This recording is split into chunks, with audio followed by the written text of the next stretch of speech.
Bueno, vamos a continuar con el último tema que estábamos viendo, que es el de polimorfismo.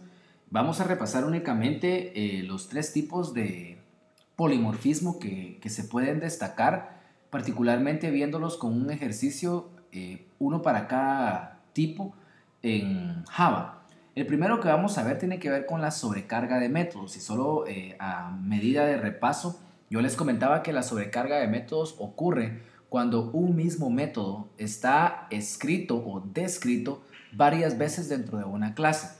Para eso les voy a mostrar un ejercicio que de hecho ustedes lo pueden ver si continúan en la presentación. Está cada uno de los ejercicios definido para que ustedes lo puedan probar. El primero que les muestro es precisamente el de la sobrecarga y acá lo que existe es una clase que hemos denominado fracción, que de hecho fue uno de los ejercicios que vinieron en una de las variantes del examen, solo que esta vez visto desde la perspectiva de sobrecarga. Aquí la intención es mostrar cómo una fracción puede ser calculada a su decimal dependiendo de dos diferentes cosas. Primero, puedo recibir, por ejemplo, dos datos, en este caso el dato del numerador y el denominador, y para encontrar el decimal, pues yo divido ellos, el numerador dentro del denominador y debería de obtener un dato decimal.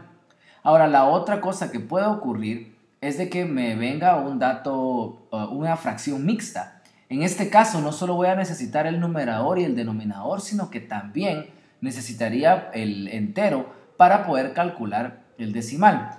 Entonces, ¿cómo poder hacer para ver esas dos diferentes opciones que tengo a la hora de poder calcular un decimal?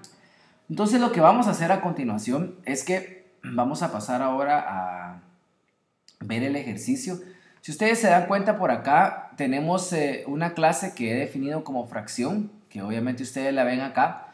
Esta clase va a tener un método que se va a llamar calcula decimal, en el cual vamos a prever que nos ingresen el numerador y el denominador. Si se dan cuenta, aquí cargamos estas variables y para calcular su decimal tenemos que el numerador se divide dentro del denominador y podemos desplegar el resultado de ella.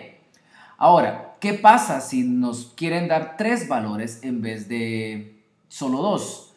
Bueno, podemos volver a definir, y aquí está lo esencial de la sobrecarga, si se dan cuenta, vamos a llamar al método de la misma forma porque realmente hacen lo mismo, calculan un decimal, solo que en este únicamente se reciben dos parámetros, en el caso del numerador y el denominador, pero en este se van a recibir tres parámetros, que va a ser un dato más para la parte del entero.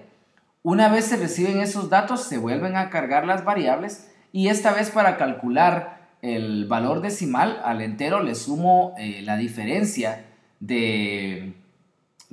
perdón, le sumo lo que se obtiene de dividir el numerador dentro del denominador y desplegamos el decimal ya acá. Vamos a ir acá abajo a la parte principal. Noten que he creado un objeto a pesar de que no había necesidad porque estamos dentro de la misma clase, pero también es una forma de poder ir viendo las diferentes versatilidades que tiene Java como lenguaje. He definido tres variables, A, B y C, que simplemente he cargado con unos valores aleatorios. Acá lo importante de recordar es de que en algún momento vamos a estar recibiendo datos probablemente del usuario o vamos a estarlo recibiendo de alguna otra interfase. Entonces eso va a ser realmente irrelevante. Y lo importante a destacar acá es que noten cómo el objeto F1 en este caso está llamando al mismo método calcula decimal. Ahora, en la primera, ustedes se pueden dar cuenta de que meto dos valores. Por lo tanto, ¿cuál de estos dos métodos sería el que se está ejecutando? Desde luego sería este, porque este es el que recibe dos valores. Si yo meto tres valores, como en este caso, sobre el método, el objeto al recibir esos tres parámetros va a determinar cuál de estos dos sería el más apropiado y obviamente en este caso va a ser este porque es el que recibe los tres valores y los cálculos se van a realizar. Si ustedes ven este ejercicio corriendo, vamos a notar que si ustedes se dan cuenta, acabo de meter los datos acá, 1 y 2, 1 partido 2 es 0.5 y en el otro, ese 3 se suma a ese 3.5, a ese 0.5, perdón, y ya nos genera el 3.5. Aquí lo importante de nuevo es notar cómo el mismo método está siendo llamado de forma diferente y cómo en la clase fracción hemos sobrecargado el método calcula decimal. Vamos entonces al ejemplo de sobreescritura. En el caso de la sobreescritura, el concepto va más allá de solo una clase, tiene que ver más que nada con las relaciones entre clases, particularmente la herencia de una clase a otra. Hemos ya visto en clase algunos ejercicios sobre una clase que se llama círculo. Esta clase círculo define nada más un valor R para el radio y el valor de área para poder ser calculada. De la misma forma lo hace cilindro. Solo que esta vez cilindro podemos decir que es una clase más especializada porque aparte de tener el círculo, tiene una altura, la cual puede ayudarnos a calcular cosas como el volumen. Ahora, lo que podemos tomar en consideración acá es que la clase círculo está definida, vamos a ir al código, la clase círculo está definida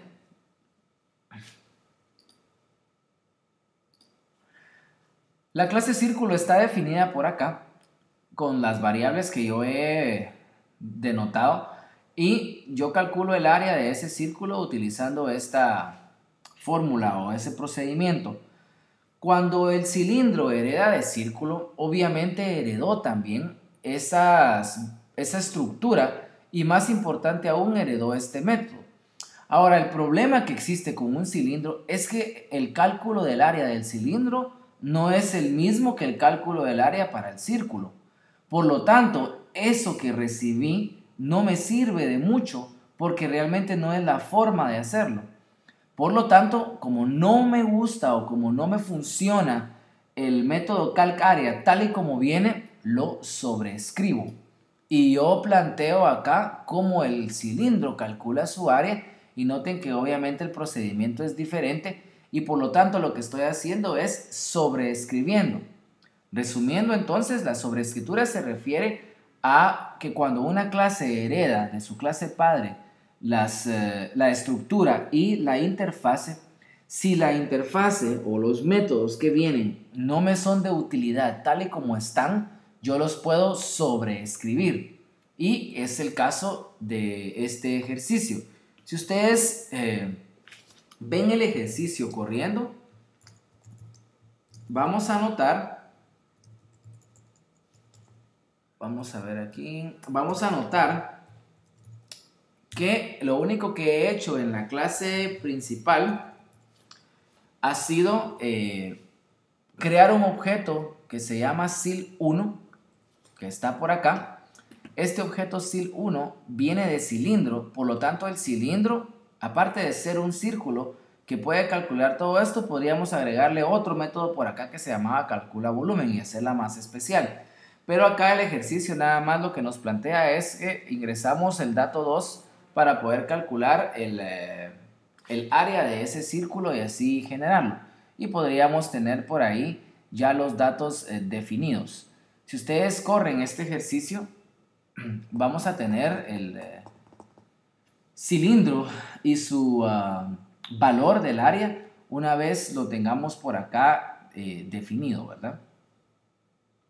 Bueno, vamos a proceder entonces a ver el último ejercicio, que es quizás el más interesante porque hay varios conceptos por ahí que todavía no hemos visto y tiene que ver con la asignación dinámica de métodos. Bueno, en este caso vamos a trabajar con un ejercicio en el cual vamos a decir que existe una clase abstracta llamada forma.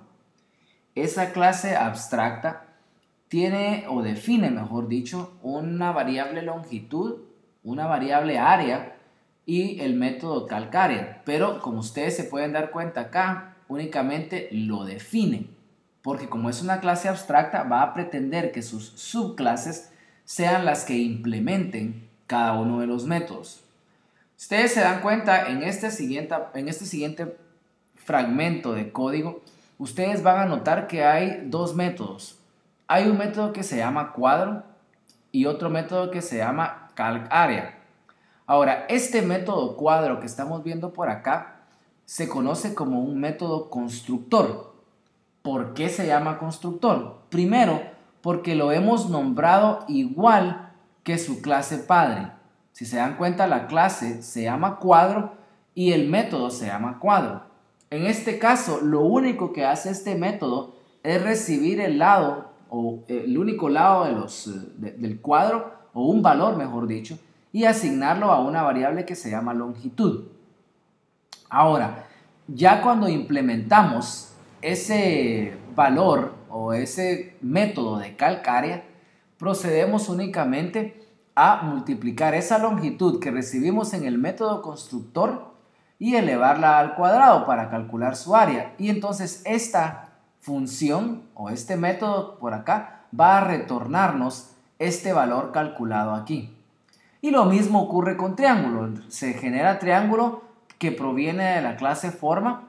Se procede a generar el método constructor, porque tiene el mismo nombre, que también lo único que hace esta vez es recibir los dos valores de altura y de longitud, para que cuando calculemos su área, esos dos valores sean los que ayuden a retornar el valor correcto.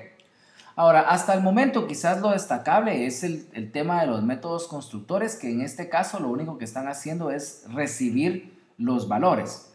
Ahora, si vamos a la clase principal, esta clase principal tiene algo peculiar. Noten que lo que he creado acá es una referencia a forma.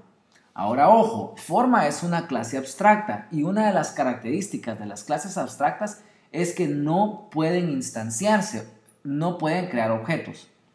Entonces, lo que hago es simplemente una referencia que viene de esa clase padre llamada f.